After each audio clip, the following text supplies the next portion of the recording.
Haleluya. Haleluya. Mari kita muliakan Tuhan. Haleluya. Selamat pagi, salam sejahtera bagi kita semua. Sukacita bagi saya khususnya karena kesempatan ini boleh datang beribadah di sini dan bahkan boleh percaya Tuhan melalui gembala, boleh melayani dalam pemberitaan firman Tuhan 8 tahun. Saya percaya tidak ada yang kebetulan, ya. Memang waktu itu ketika undangan kami belum siap, atau dalam hal ini saya pribadi belum tahu ada rencana Tuhan atau ada panggilan Tuhan bagi saya pribadi. Ketika itu saya ingat ada pelayanan di GBD Jalin Politeknik, dan sesaat kemudian ada undangan di inbox untuk pelayanan di tempat ini. Waktu itu saya tolak karena sekali lagi belum ada dalam hati saya untuk mengerti Tuhan punya maksud bagi kami. Dan kesaksian sedikit, masuk pandemi kita semua kan beribadah di rumah masing-masing. Jadi betul-betul firman Tuhan itu masuk dalam rumah kita, di kamar kita boleh datang beribadah melalui online. Dan ketika itu saya mengikuti channelnya Ibu Dewi Basir, DDTV, ya. Kami sering, itu pun tidak sengaja karena melihat Oma yang rutin mengikuti channel beliau. Jadi kami mengikuti salah satu, ya, yang paling mayoritas memang DDTV. Nah, ketika itu Bapak Ibu, setiap doa di mesbah doa malam di jam 9 kalau kita di Manado, di akhir doa di penutupnya Ibu Dewi bilang begini, bila ada data terdengar yang mengikuti mesbah doa dalam keadaan sakit, Tuhan kiranya menyembuhkan. Bila sakit itu dari dosa, Tuhan ampuni. Kalau sakit itu karena kuasa kegelapan, Tuhan hancurkan. Dan kalau bila itu ada rencana Tuhan lewat sakit penyakit itu, biar Tuhan nyatakan apa kehendak-Mu. Nah, di situ Bapak Ibu, dalam 2 hal yang pertama saya sudah menguji tidak ada, dan kalau dosa saya minta ampun sama Tuhan. Saya datang pada yang ketiga, ternyata ada rencana Tuhan bagi saya untuk melayani Tuhan. Dan puji Tuhan sekarang sudah bersama-sama dengan suami, ya, suami juga sudah mengisi untuk undangan yang kedua. Puji Tuhan. Dan itulah kemudian yang menjadi tolak ukur, ya, bukan tolak ukur, maksudnya awal sehingga saya boleh oh Tuhan ada maksud bagi saya. Karena dalam lingkungan keluarga saya punya suami guru besar, dokter ahli, murid-muridnya semua sudah jadi dokter spesialis, begitu. Adik saya kandung dokter, banyak keluarga kami perawat dan dokter, tapi saya tidak tahu saya sakit apa ketika itu. Dan masih ada sampai sekarang. Mungkin itu yang dinamakan duri dalam daging, tapi saya bersyukur pada Tuhan, saya sudah mengerti panggilan Tuhan. Haleluya, puji Tuhan tidak berlamaan. Saudari dalam Tuhan Yesus Kristus, saya akan membawa kita pada sebuah renungan firman Tuhan yang saya beri judul Disuruh Tuhan. Disuruh Tuhan. Dalam Hosea 1 ayat 1 sampai 11 kita akan sama-sama mengikuti pembacaan firman Tuhan. Hosea 1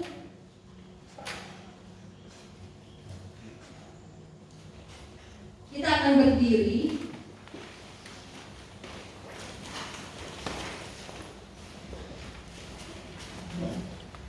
atau sampai ayat 9, baik sampai ayat 11. Kita akan bergantian, saya ayat yang ganjil dan saudara baca dengan keras ayat yang genap. Hosea 1 ayat 1 sampai ayatnya yang ke-11. Saya mulai. Firman Tuhan yang datang kepada Hosea bin Beeri pada zaman Uzia, Yotam, Ahaz dan Hizkia, raja-raja Yehuda, dan pada zaman Yerobeam bin Yoas, Raja Israel. Berfirmanlah ia kepada Hosea, pergilah apabila seorang perempuan sundal dan dapatkanlah anak-anak sundal, karena negeri ini bersundal dengan pembangkang Tuhan. Maka pergilah ia dan mengawini Gomer binti Diblaim, lalu mengandunglah perempuan itu dan melahirkan baginya seorang anak laki-laki. Kemudian berfirmanlah Tuhan kepada Hosea, berilah nama Israel kepada anak itu, sebab sedikit waktu lagi maka aku akan membunuh keluarga itu, karena bukan darah Israel, dan aku akan mengakhiri pemerintahan kaum Israel. Maka pada waktu itu aku akan mematahkan busur panah Israel di lembah Israel. Lalu perempuan itu mengandung lagi dan melahirkan seorang anak perempuan. Berfirmanlah Tuhan kepada Hosea, berilah nama Lo-Ruhamah kepada anak itu, sebab aku tidak akan menyayangi lagi kaum Israel, dan sama sekali tidak akan mengampuni mereka.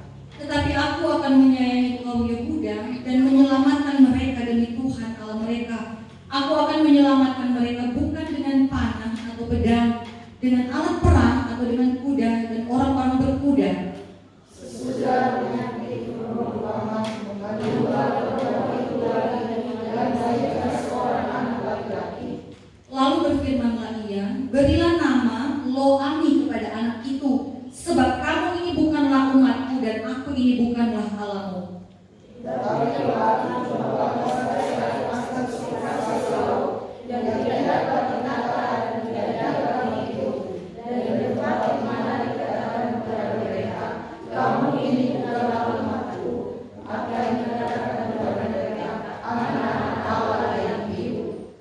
Orang Yehuda dan orang Israel akan berkumpul bersama-sama dan akan mengangkat bagi mereka satu pemimpin, lalu mereka akan menduduki negeri ini, sebab besar hari Israel itu. Silakan berdoa. Haleluya. Saudara di dalam Tuhan Yesus Kristus, Allah berfirman ada beberapa cara yang kadangkala langsung berbicara kepada seseorang, misalnya kepada Musa lewat semak belukar. Ada kalanya waktu di perjanjian lama itu melalui nabi. Dan kita juga mungkin pada zaman ini kita mendengar suara Tuhan lewat kita membaca firman Tuhan. Tetapi ada satu cara Tuhan berfirman lewat kehidupan nabi itu sendiri. Apa yang dialami oleh nabi, atau dalam hal ini firman itu dipraktekkan oleh nabi Tuhan. Hosea, sama-sama kita sudah baca tadi, dia adalah tergolong dalam nabi kecil karena dibanding dengan nabi-nabi yang lain, Hosea menulis tidak sepanjang mereka. Ada 14 pasal kalau kita perhatikan ya kitab ini.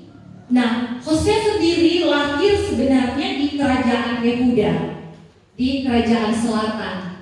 Tetapi Tuhan mempercayakan pelayanan padanya di kerajaan Israel. Dia melayani di kerajaan utara yang ada 10 suku. Dan kemudian dikenal dengan sebutan tanah Efraim karena anak dari Yusuf, salah satu anak Yusuf yaitu Efraim, banyak ada di sana dan terkuat, sehingga kerajaan Israel juga kadang disebut dengan keturunan atau suku Efraim.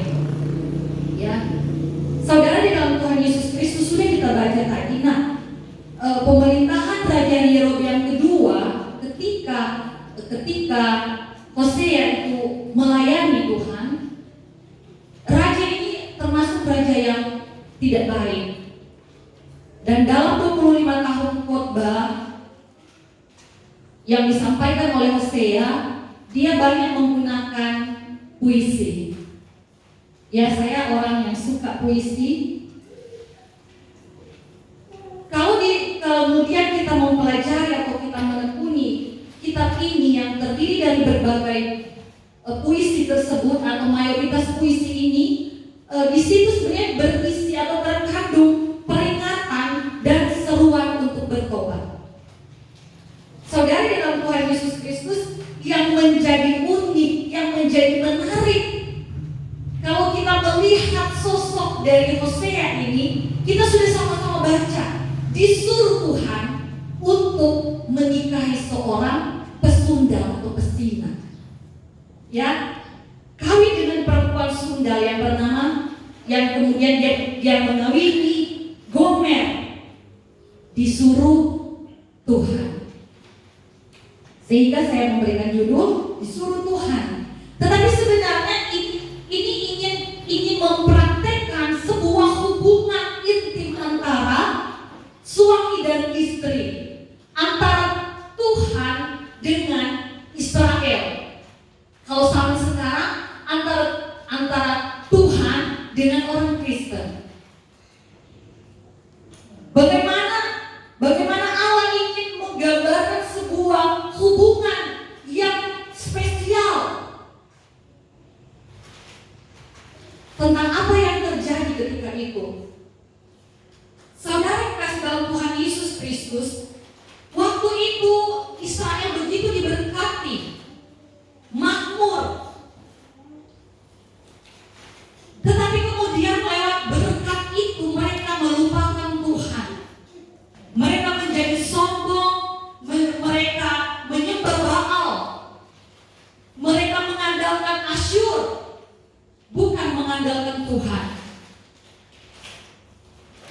Nah, mari kita memperhatikan saudara di dalam Tuhan Yesus Kristus, kehidupan saya dan saudara, atau kita masih melihat kehidupan orang Israel itu seperti Gomer si pesundal yang diangkat derajatnya, dikawini oleh orang yang istimewa, nabi. Tetapi malah kemudian dia pergi bersundal lagi. Ya. Dan kadang-kala saudara, kalau kita tarik dalam kehidupan kita zaman ini, kita yang begitu diberkati Tuhan, kita lupa dan bersundal dengan berkat-berkat kita.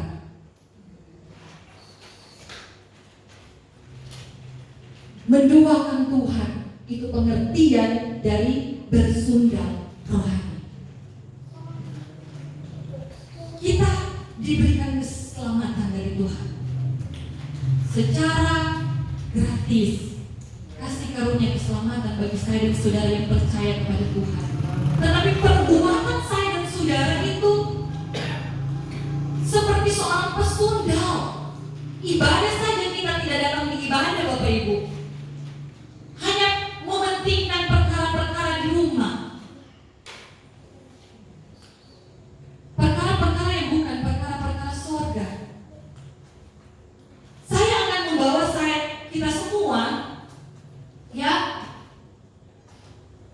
dalam konteks yang saya beri judul disuruh Tuhan di dua sisi. Pertama di sisinya Nabi Hosea, dan kedua di sisinya istrinya Gomer. Perhatikan di dalam sisi yang pertama, sisi Nabi Hosea.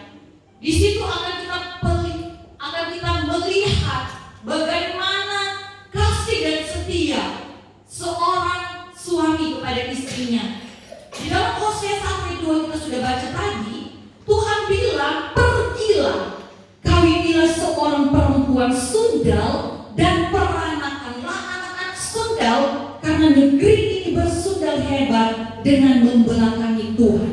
Pertama, dan itu dilakukan oleh Hosea. Sebenarnya sebuah perintah yang begitu menyakitkan, memalukan bagi seorang nabi yang terhormat kedudukannya, yang merupakan wakil dari Tuhan bicara kepada umat. Itu mulia.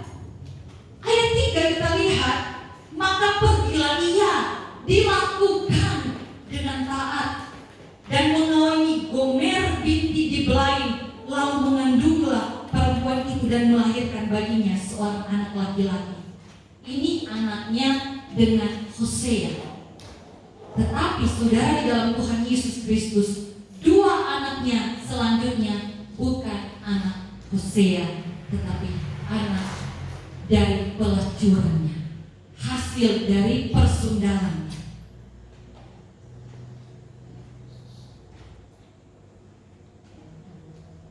Dan perhatikan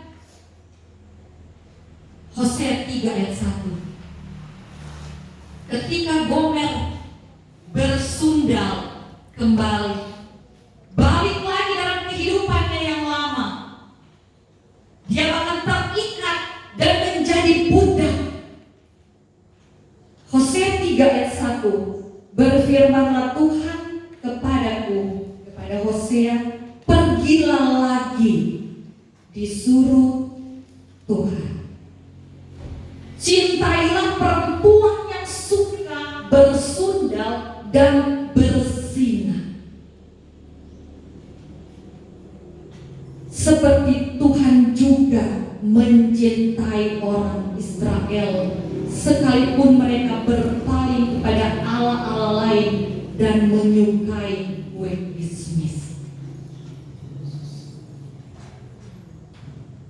Penggambaran dari kasih setia Allah ketika disuruh kepada saya dan saudara.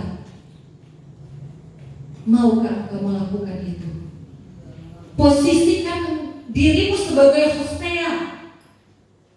Diambil perempuan itu, diangkat derajatnya. Dia bersundal lagi melahirkan anak-anak bagi Hosea yang bukan dari darah dagingnya. Pergi bersundal lagi, jadi budak. Tuhan bilang, Tuhan suruh, ambil dia, cintai dia lagi. Saudara di dalam Tuhan Yesus Kristus, pertanyaan bagi saya dan saudara, mampukah engkau? Tetapi firman Tuhan bilang, aku yang menyuruh, disuruh Tuhan, dan dilakukan. Hosea 3 ayat 2. Lalu aku membeli dia bagiku dengan bayaran 15 shekal perak dan 1,5 homer jelai. Ditebus. Karena sudah jadi budak, gara-gara bersundal menjadi pelacur, balik lagi dalam kehidupan yang lama, ditebus supaya bisa merdeka. Itu dilakukan Hosea. Saudara di dalam Tuhan Yesus Kristus, Hosea mengawini seorang Gomer. Dia menerima Gomer apa adanya. Dia dihianati. Dia dapat 2 anak yang bukan darah daging dan justru dari persundalan istrinya. Dia tetap menerima, bahkan dia menebusnya karena Tuhan yang suruh. Perhatikan kata ini, Tuhan yang suruh. Karena di setiap perintah Tuhan ada pesan yang ingin Tuhan sampaikan kepada kita. Amin. Haleluya. Puji Tuhan. Ada pesan yang harus kita alami, yang harus kita praktekkan dalam kehidupan saya dan saudara, sehingga membuat mata orang melihat ada kasih setia Tuhan lewat pergumulan saya dan saudara.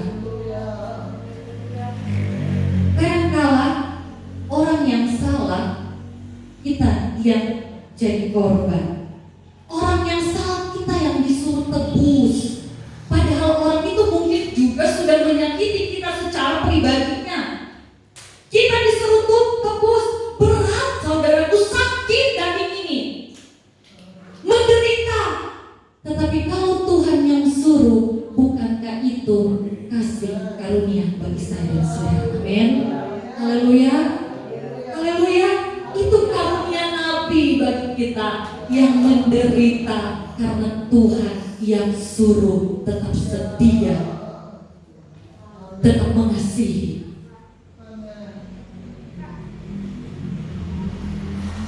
Karunia Nabi luar biasa kan? Amin. Haleluya. Nabi itu pilihan, tidak sembarang orang. Yang ada pergumulan mungkin dengan kelakuan anak-anaknya yang belum bertobat, kelakuan istrinya yang mungkin tidak setia, suami yang suka marah, atau mungkin saudara-saudara yang lain di luar sana, sehingga membuat engkau begitu menderita, engkau malu, engkau sakit hati. Mereka yang berbuat, kita yang menderita. Mereka yang berbuat, kita yang dipermalukan. Atau mungkin ada orang lain yang berbuat, kita yang difitnah. Perhatikan Bapak Ibu Saudara di dalam kasih Tuhan Yesus Kristus. Kalau Tuhan yang suruh, lakukan untuk Tuhan. Amin. Kalau Tuhan yang suruh, kerjakan itu dengan taat seperti Hosea. Dia lakukan bukan untuk kepentingannya sendiri, tapi karena ada rencana Tuhan yang indah. Ada sebuah pesan Tuhan yang harus dia hidupi dalam kehidupannya. Bukankah itu adalah khotbah yang hidup Bapak Ibu lewat kehidupan saya dan saudara? Amin. Tidak perlu saya dan saudara semua berdiri di sini sebagai pengkhotbah, tetapi kehidupanmu di luar sana adalah khotbah. Amin. Haleluya. Kalau Tuhan suruh jalani untuk Tuhan. Kalau Tuhan suruh alami untuk Tuhan. Haleluya, puji Tuhan. Ini ayat kekuatan kita. Apabila kita berbuat itu karena Tuhan bukan untuk manusia. Kolose 3 ayat 23 bilang begini, apapun juga yang kamu perbuat. Perhatikan kata firman Tuhan ini, apapun juga yang kamu perbuatlah dengan segenap hatimu, seperti untuk Tuhan dan bukan untuk manusia. Saya sering mendengar orang-orang yang begitu menderita karena perbuatan orang lain, dan dia tetap berdoa bagi orang itu. Dia tetap menerima orang itu, dia tetap mengampuni orang itu. Dia bilang, kalau cuma mau lihat manusia, saya tidak mau. Tetapi firman Tuhan datang pada saya dan saudara, lihat dari sisi Tuhan. Tuhan sudah tebus engkau dengan darahnya sendiri. Keselamatan sudah diberikan kepada kita. Perhatikan, Tuhan mau seperti Dia yang penuh kasih. Amin. Setia.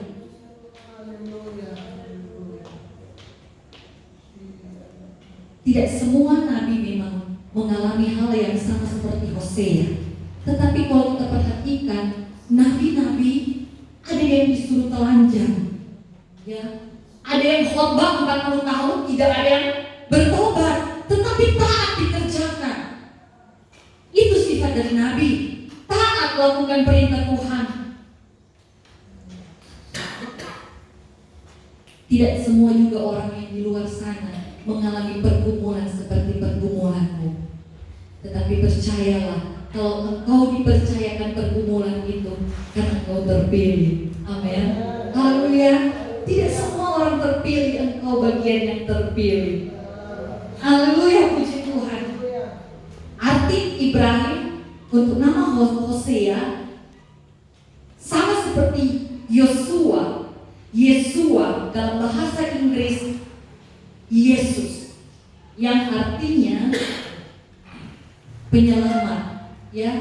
Hosea artinya keselamatan ada pada Tuhan, atau Tuhan adalah keselamatan, atau Tuhan telah menyelamatkan.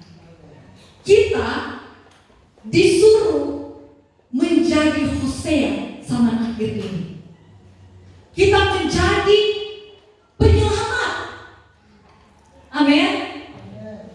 Yang masih bergumul dalam doa untuk sanak saudaranya, untuk anaknya, untuk siapapun itu, tetaplah taat,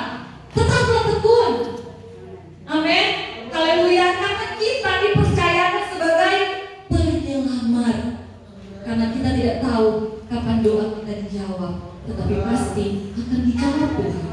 Apalagi kalau Tuhan yang suruh, Tuhan menjamin bagi kita semua, kerjakan untuk Tuhan, bukan untuk manusia, supaya kita tidak kecewa. Ya, orang Kristen itu pengikut Kristus. Ya, pengikut Kristus, pengikut Sang Penyelamat itu. Tuhan bilang kita harus pikul salib, mengerjakan itu. Karena Tuhan Yesus pikul salib, kita juga pikul salib. Karena penderitaan itu gambaran juga dari salib kita masing-masing. Saya tidak tahu apa yang menjadi pergumulanmu, apa yang menindasmu, apa yang membuat engkau menderita, padahal engkau tidak berbuat sesuatu yang mengakibatkan penderitaanmu, justru karena perbuatan orang lain, tetapi engkau terbeban bagi mereka. Engkau yang malah jadi korban dari perbuatan mereka. Mari pikul salib, itu bagian dari salibmu. Haleluya, puji Tuhan. Yang kedua, apa yang Tuhan suruh dari sisi Gomer. Hosea 14 ayat 1, atau mungkin di dalam Alkitab di dalam ayat 2, di sana saya baca untuk kita semua, tertulis begini, bertobatlah hai Israel kepada Tuhan Allahmu, sebab engkau telah tergelincir karena kesalahanmu. Dari sisi Gomer, dari sisi orang yang melakukan perbuatan yang tidak berkenan kepada Tuhan, Tuhan suruh apa? Bertobat. Amin. Bertobat. Bertobat saya dan saudara yang mungkin masih bersinah secara rohani. Saya banyak kali ke tempat-tempat tertentu yang menghasilkan cengkih. Saya pernah tanya pada seseorang, saya bilang, oh ada jemur cengkih ini hari Minggu, berarti so ibadah tadi. Oh enggak sempat, baru beberapa ini panas. Saya katakan Bapak Ibu, kalau engkau hanya melihat dari sisi itu, Tuhan mau bilang kepada kita semua, jangan cari berkat, cari pemberi berkat. Karena ketika engkau jual, bukan tidak mungkin cengkih yang engkau jemur di hari Minggu, harganya ketika jual itu turun. Mungkin engkau pikir ini cengkih ini sudah lama kabubu, berapa hari tidak ada panas. Tuhan uji, hari Minggu masih panas terik. Engkau jemur itu cengkih, saat engkau membutuhkan uang, harga cengkih turun. Tetapi kalau engkau mengandalkan Tuhan, Tuhan yang kendalikan segala sesuatu. Amin. Haleluya. Biar cengkihmu busuk, tapi kalau dibutuhkan saat itu, tepat waktu engkau butuh, mereka yang membeli butuh, cengkih busuk harganya bisa naik. Amin. Bisa tidak? Bisa. Sebab Tuhan yang mengendalikan sesuatu dan segala sesuatu, termasuk harga. Amin. Haleluya. Jangan bersinah saudara, jangan bersundal, jangan duakan Tuhanmu. Apa yang Tuhan buat engkau yang engkau masih merasa tidak cukup? Bukankah engkau hidup saat ini cuma karena kemurahan Tuhan? Amin. Haleluya. Siapa manusia yang bisa menang basah hasratmu dalam hidup? Dokter saja bisa mati saat pandemi. Amin. Haleluya. Jangan bersinah, karena konsekuensi ada bagi orang yang menduakan Tuhan yang tidak mau bertobat. Bangsa Israel, bangsa yang tegar tengkuk, pangmalawan, ditolong bertobat, akhirnya bersinah lagi.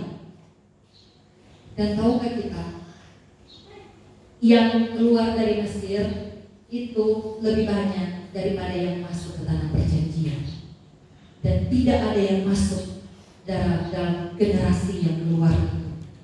Hanya Yosef, hanya Kaleb dan Yosua, bahkan Musa. Ya, jadi harus kita perhatikan bahwa ada konsekuensi ketika kita tidak bertobat. Tuhan suruh pagi hari menjelang siang ini, bertobatlah. Amin. Tuhan suruh itu Bapak Ibu. Karena kalau bertobat, Hosea 1 ayat 10, perhatikan, tetapi kelak jumlah orang Israel akan seperti pasir laut yang tidak dapat ditakar dan tidak dapat dihitung. Itu janji Tuhan akan terjadi. Janji-janji Tuhan semuanya akan terjadi dalam hidup saya dan saudara kalau mau hidup dalam pertobatanmu. Amin. Haleluya. Ini janji bagi bangsa Israel akan terjadi. Tuhan bilang, dan di tempat di mana dikatakan kepada mereka kamu ini bukanlah umatku, akan dikatakan kepada mereka anak-anak Allah yang hidup. Kita akan dipulihkan Tuhan. Hubungan kita akan dipulihkan Tuhan, sehingga kita menjadi anak-anak Tuhan, anak-anak Allah yang hidup. Yang tadi dibilang bukan anakku. Nama anak-anak dari Hosea, baik anak pertama maupun sampai anak yang ketiga, dua anak yang bukan dari anaknya, itu di dalam Hosea 2 ayat 21 sampai 22, Israel itu bicara tentang Allah mencerai beraikan. Ada penghakiman dari Israel, jadi mereka tercerai berai. Tetapi kemudian dipulihkan. Israel artinya yang ditabur Tuhan, jadi berkat. Haleluya, puji Tuhan. Yang tadi dibiarkan terserak-serak, justru Tuhan pulihkan sehingga yang terserak-serak itu jadi berkat dimanapun. Perhatikan orang Israel sampai sekarang Bapak Ibu, dimanapun mereka pergi dan berada, kasih karunia Tuhan, janji Tuhan berlaku dalam hidup mereka.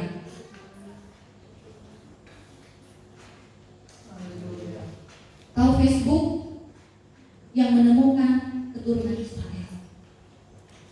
Banyak juga contoh-contoh yang lain. Karena janji Tuhan ini.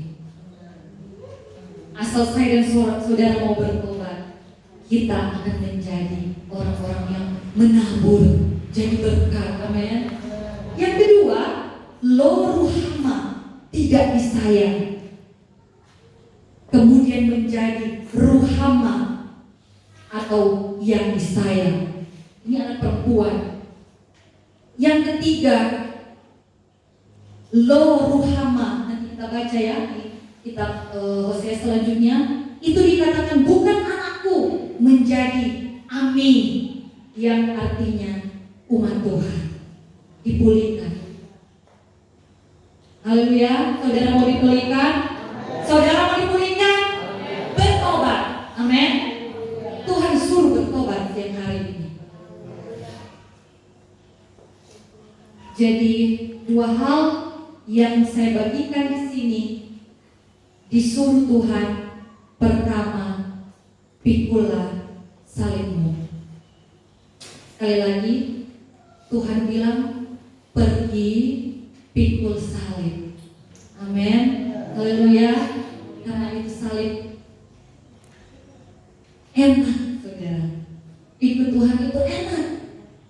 Amin. Dan ada orang-orang yang dipercayakan bagaikan Nabi Hosea. Itu kasih karunia. Yang kedua, bertobat. Ayat yang terakhir dalam Yohanes 8 ayat 11 bagian B saja. Kita tadi lihat Besina Gomer. Kita lihat gambaran dari Israel yang bersundal dengan ilah-ilah lain, dengan Baal. Perhatikan dalam zaman Tuhan Yesus, Yohanes 8 ayat 11 bagian B. Di sana dikatakan, pergilah dan jangan berbuat dosa lagi mulai dari sekarang. Sebelumnya tadi apa? Kalau kita baca bagian A, aku juga tidak menghukum engkau. Ketika kita melakukan dosa, kalau kita belum tahu, Tuhan bisa ampuni dan Tuhan tidak hukum. Tetapi kalau kita sekarang yang sudah jadi orang Kristen, ya, kita tidak tahu, kita belum bertemu dengan Tuhan. Perhatikan, perempuan sundal, perempuan yang berzina, kedapatan berzina di Yohanes 8 ini, dia tidak pernah bertemu dengan Tuhan. Jadi Tuhan bilang, aku juga tidak menghukum engkau. Tetapi firman Tuhan kalau datang pada saya dan saudara yang sudah bertemu dengan Tuhan, sudah menjadi orang Kristen, lain lagi ada risiko bagi kita. Ya, ada risiko bagi kita. Tetapi apapun kasih karunia Tuhan nyata bagi saya dan saudara, pergilah Tuhan suruh, jangan berbuat dosa lagi mulai dari sekarang. Saya mengundang pemusik, singers, WL untuk sama-sama dalam kita akan melakukan satu lagu. Tadi saya dengar sempat sebelum acara dimulai, ibadah dimulai, meskipun Tuhan tak menolongku berkali-kali. Haleluya, puji Tuhan. Hiduplah dengan penuh kasih kepada orang lain, setia. Kalau engkau dipercayakan sebagai pendoa, setia berdoa untuk mereka. Bukan karena engkau mampu, tetapi karena ada kasih dan setia Tuhan padamu yang memampukan engkau. Pergumulan mungkin tidak berlalu dalam hidupmu, tetapi kalau engkau kuat menghadapi pergumulanmu, itu cara Tuhan juga. Gunung di depanmu mungkin tidak bisa engkau lakukan, atau engkau sudah berdoa tetapi tidak pernah berpindah gunung itu. Tuhan bilang, hai engkau yang percaya, hai engkau yang setia, hai engkau yang penuh dengan kasih, gunung itu sama-sama dengan aku kita daki dan sampai ke puncak. Amin. Bahkan seberang dari gunung pergumulan kita lewati bersama dengan Tuhan. Haleluya, puji Tuhan. Bukan dengan cara kita, tetapi dengan cara Tuhan. Meskipun Tuhan tak menolongku, meskipun duri dalam dagingku, ku tetap memilih dan percaya dan mengucap syukur. Meskipun doaku tak terjawab, meskipun doaku tak terjawab, meskipun hatiku habis senang, ku tetap memilih, ku percaya dan mengucap syukur. Kita lakukan dari awal, saya undang jemaat Tuhan berdiri. Meskipun Tuhan tak menolongku, amin, haleluya. Meskipun duri dalam dagingku, ku